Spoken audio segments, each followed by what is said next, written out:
I met Steven Shapin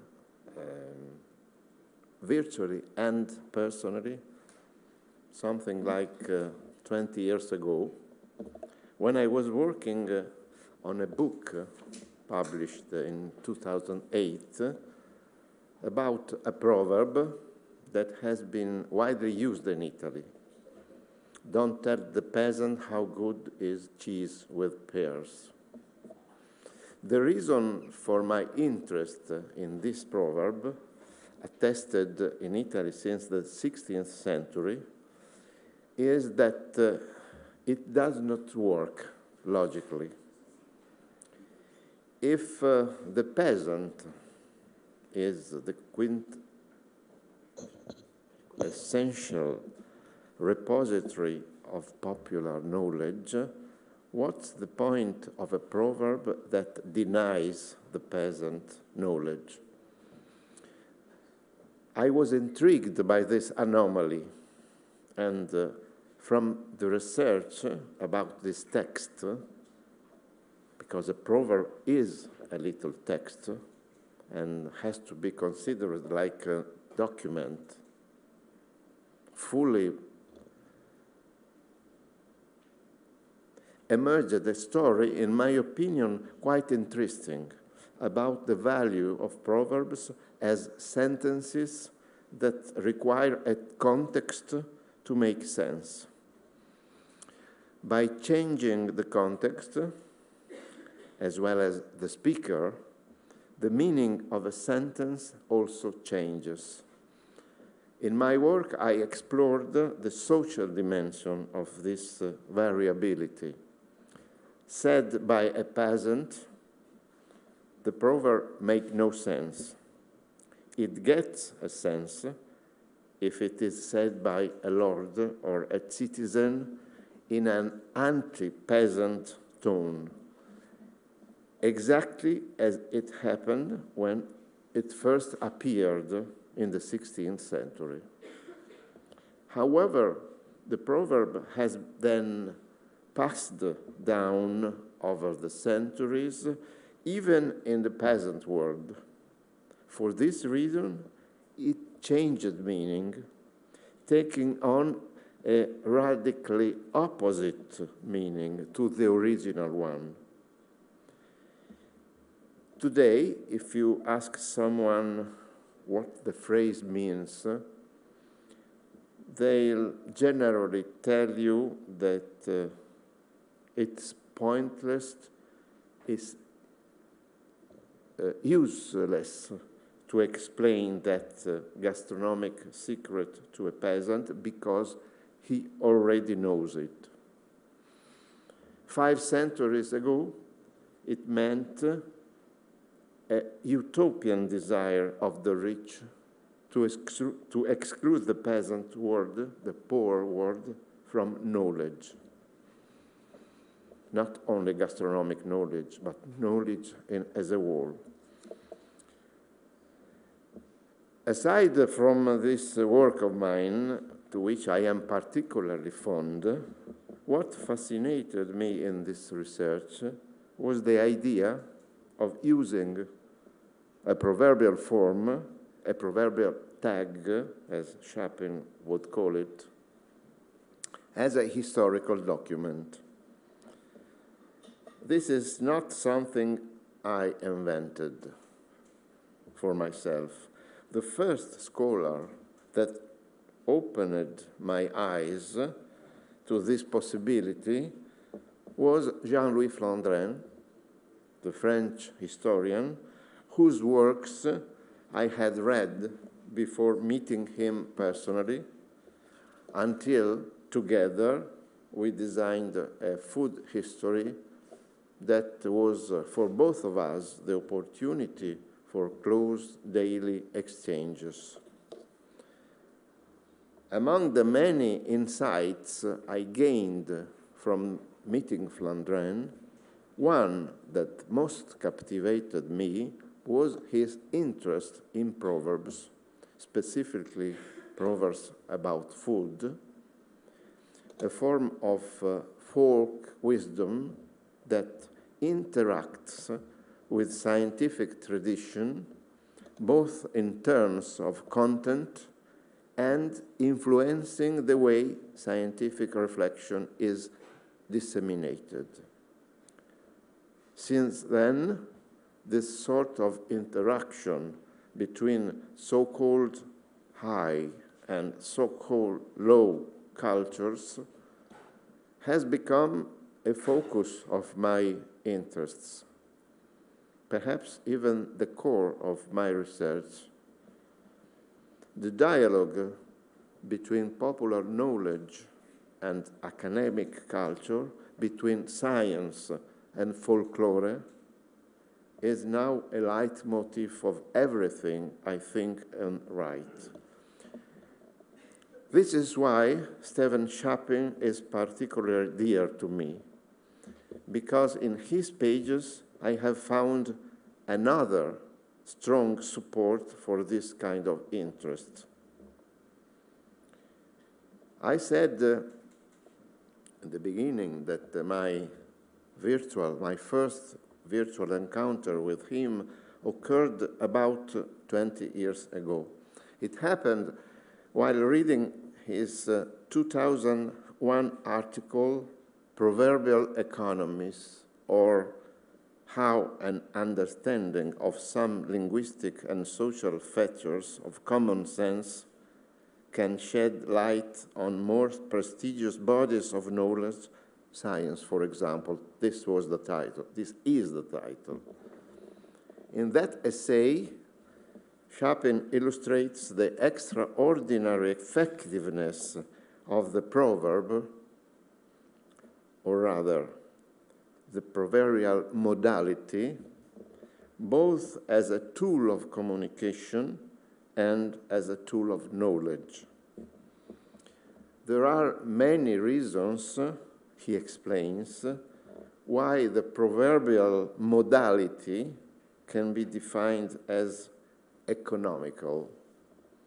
First, it allows one to understand that a special point in your discourse is being reached, one that draws attention because it is a focus of your speech, because it is recapitulating a concept in a concise and easily memorable way.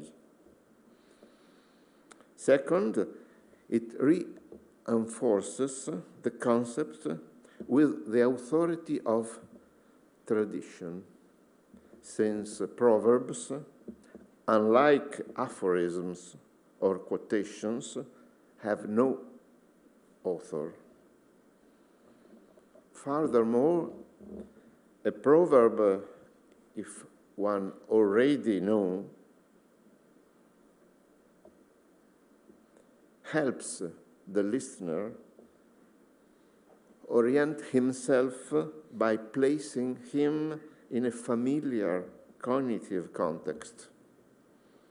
Furthermore, being formally stable, a proverb allows for easier communication or even new ideas and new contents starting from that apparent stability.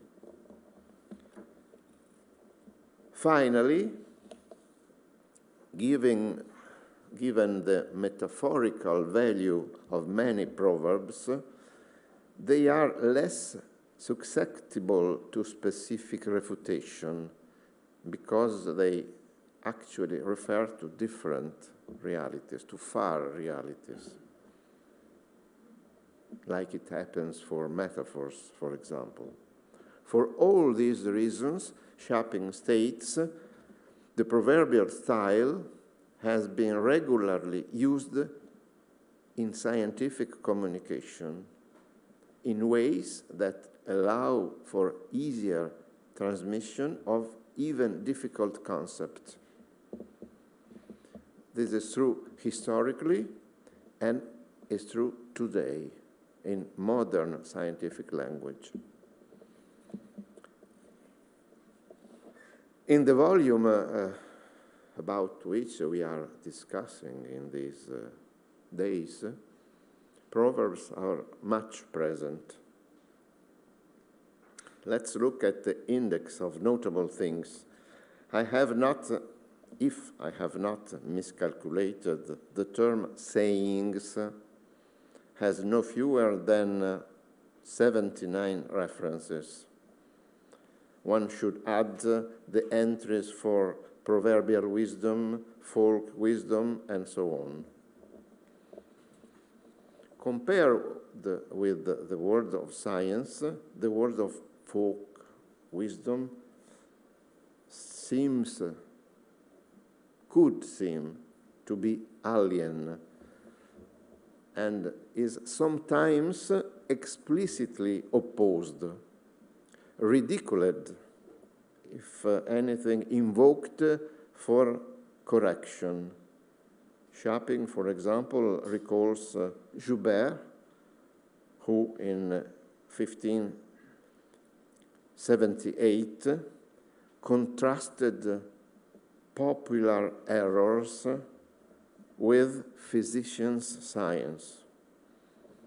Or in the 18th century, the idea of correcting those errors and instructing common people that is spreading in many writings, for example, by Tissot. But Shapin, above all, insists to underline that there are contacts and mutual hybridizations between these two areas of knowledge. Each proverb refers to thoughts that cut across popular culture and scientific culture.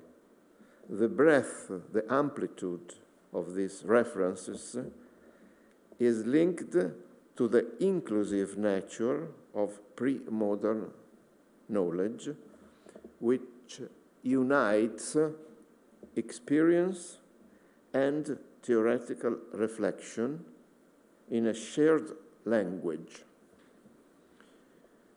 This is made possible by the fact that pre-modern science places great importance on the senses. We have much talked about this in these days, and on experience as tools for developing knowledge. What Shapin calls embodied experience has a very close relationship with theoretical development. This contiguity of ideas between scientific knowledge and shared feeling is both conceptual and linguistic. It is conceptual because physical reality in all its aspects is conceived in a unitary, we could call holistic manner, and is classified according to a model developed by ancient and medieval science that recognizes in all things the same constitutive identity, a diverse yet similar nature based on the specific impact of the four fundamental qualities that constitute the universe. We have quoted them very often in this day: hot and cold, moist and dry. And here is the linguistic aspect of the matter.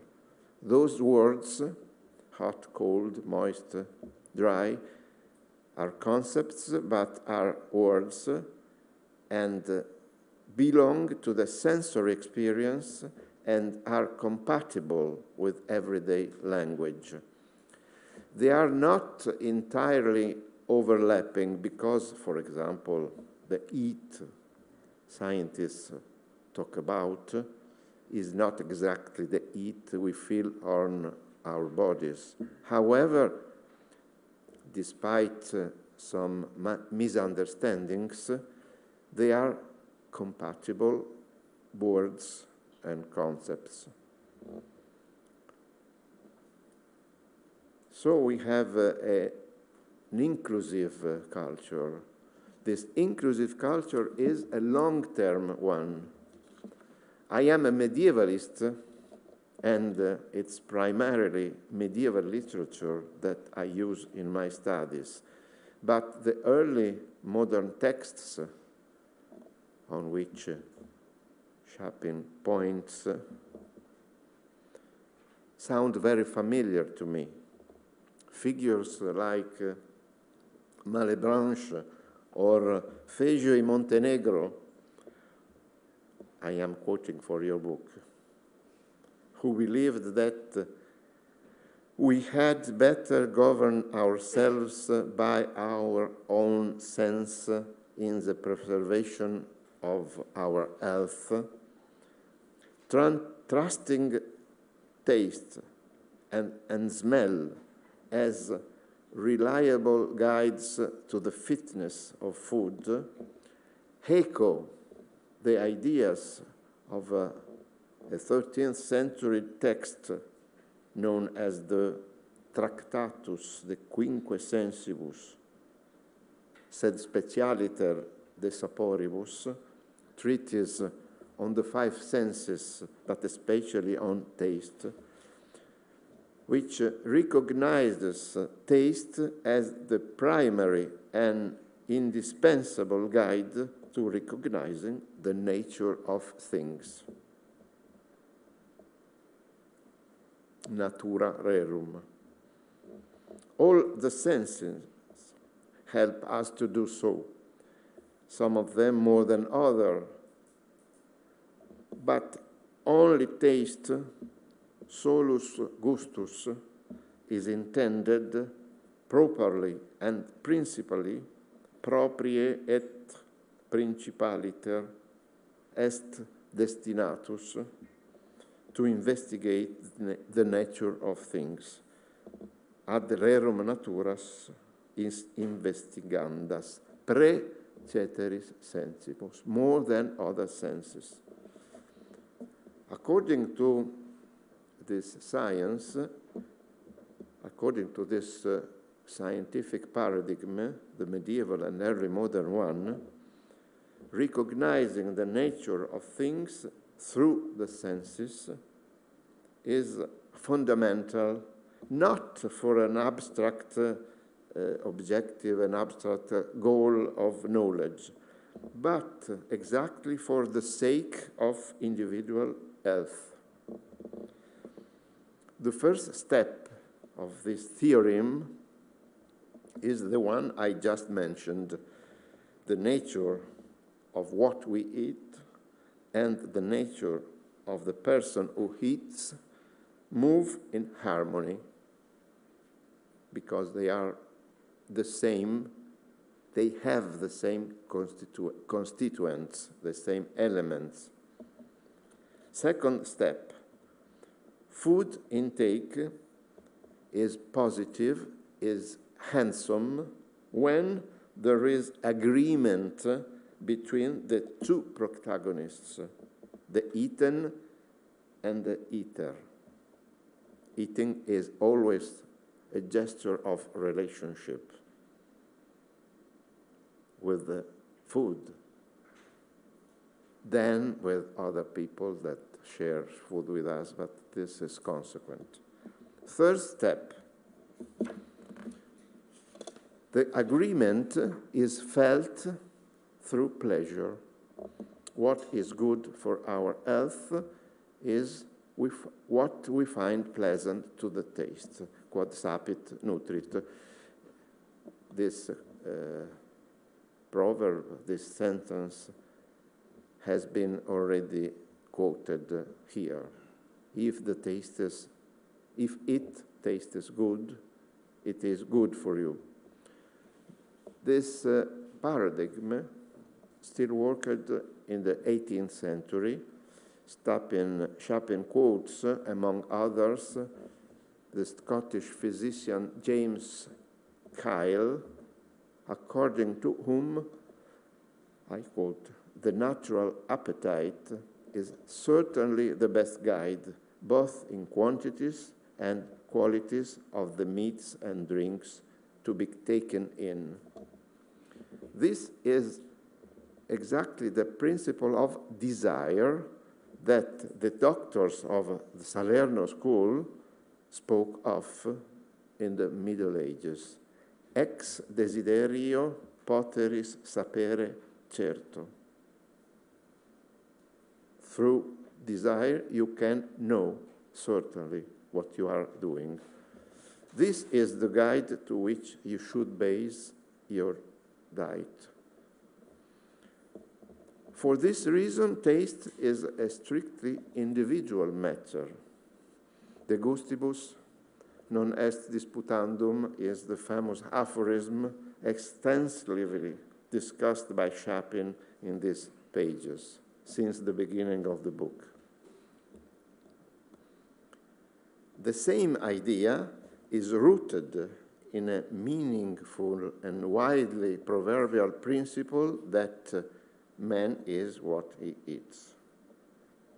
A tag that, Shapin notes, continues to be uttered today, albeit it tends to lose its clarity, its obviousness, because you are what you eat is becoming, you are a bag of chemicals. Here's the point. Much of the language and proverbial phrases that have accompanied reflection of food for centuries become incomprehensible with the triumph of chemistry in dietary science and the rise of industry in food production. On the one hand, chemistry changes the conceptual and linguistic paradigm by shifting the focus away from the senses onto something that is not perceptible. Proteins, carbohydrates, vitamins have no flavor and cannot be perceived. What is the flavors of proteins? On the other hand, industry confuses flavors because it knows how to construct them artificially, no longer tied to the natura rerum. Even taste at this point becomes confused, and the traditional reference to the natural appetite, capable, non so come si dice questa, capable of recognizing the nature of things is lost. When you see in your offices something, machine giving you something that is chocolate flavored, you can be sure that no chocolate is inside it.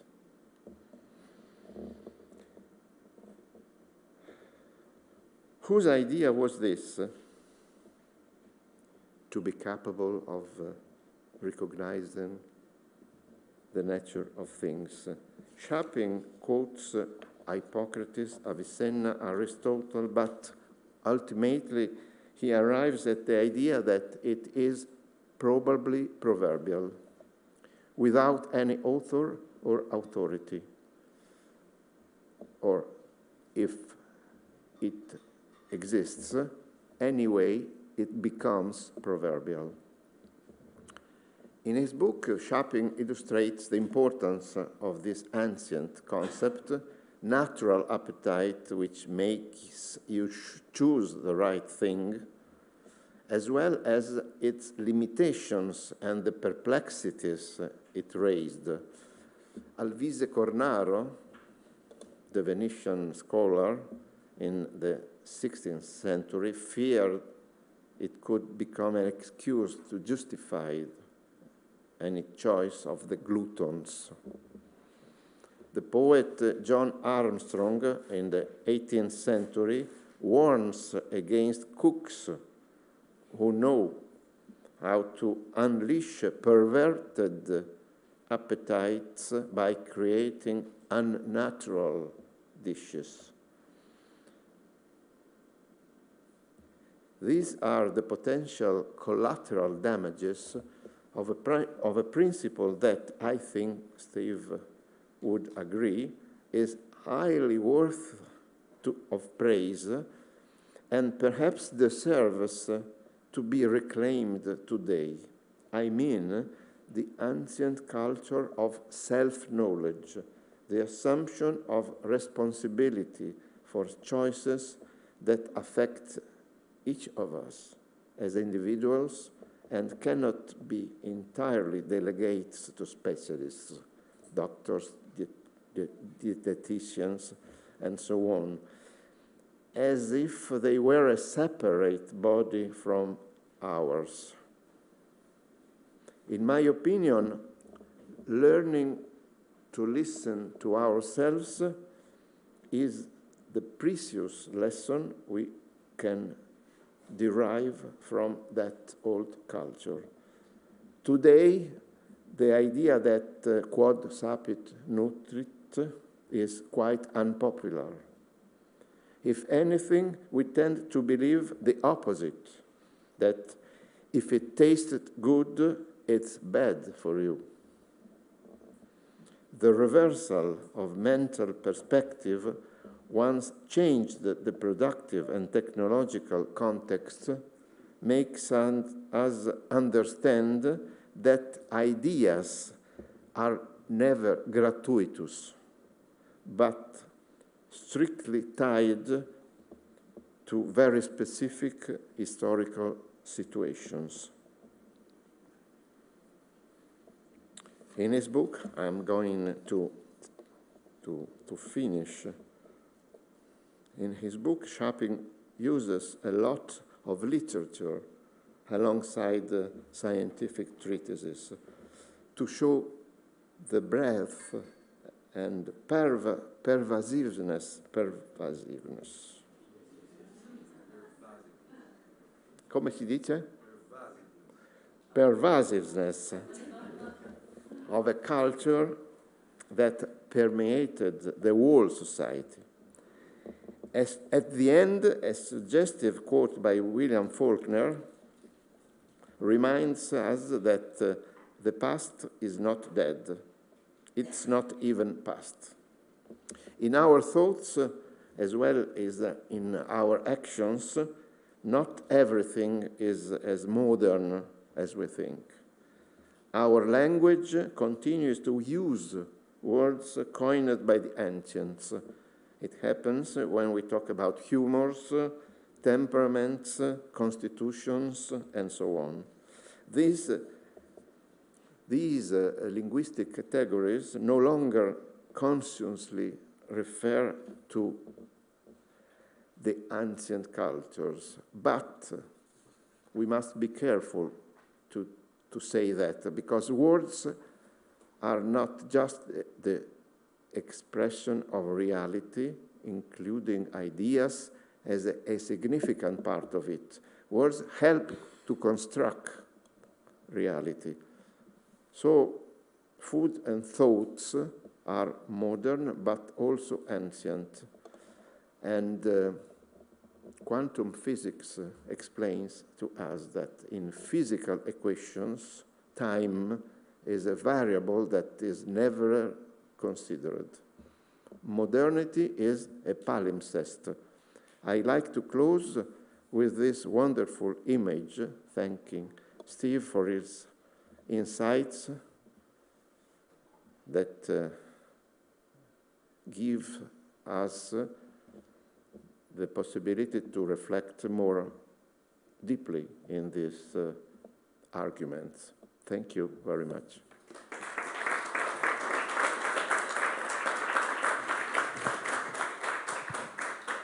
So also here, if there are like quick questions for Massimo, yes?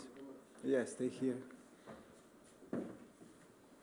Thank you. Just a very quick question. Thank you for the very inspiring talk, because it's the question is, are you saying that when dietetics or other sciences tell us that what taste is good is bad for health, there is somehow an approximation to the old proverb, don't tell to the peasant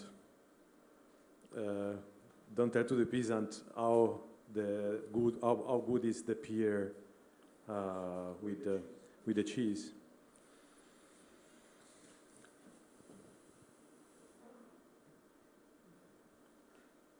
That's a good question. I didn't want to make a good question. No, so no. was not my intention.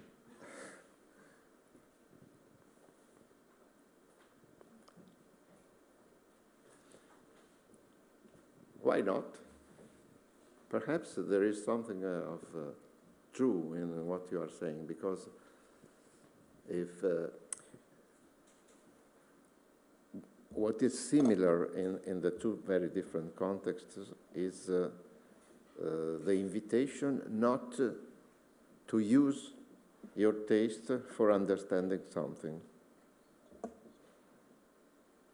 The first one, the old proverb, was much more dramatic, because it was an essay to prevent you to taste anything. You don't, but this kind of prohibition to taste had as a basis, a theoretical basis, the idea that tasting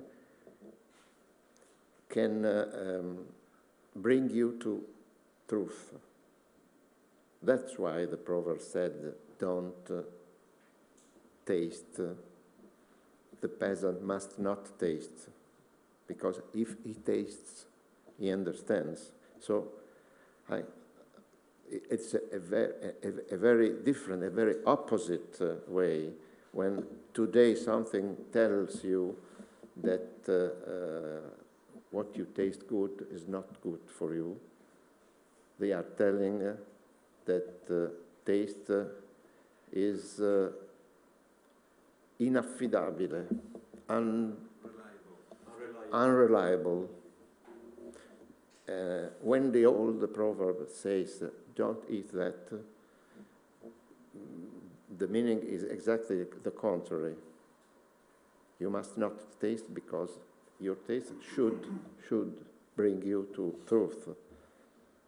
So, the first answer was why not, the second answer is not. So, not or why not? Thank you. I have many other questions, but I will leave for later, for the round table. But just one point. It is probably nice to observe that with the late modernity, so between the end of 17th and the 18th century,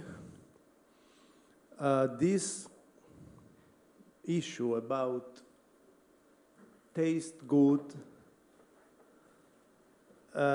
shifted. Well, there was a separation. What tastes good and good taste. So this change in the society, the fact that taste good is for a sort of spontaneous feeling.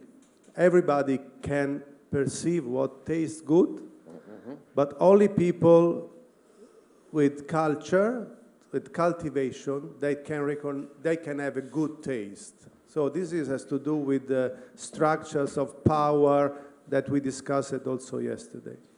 Yes, this is another big argument that I did not touch because it's very important.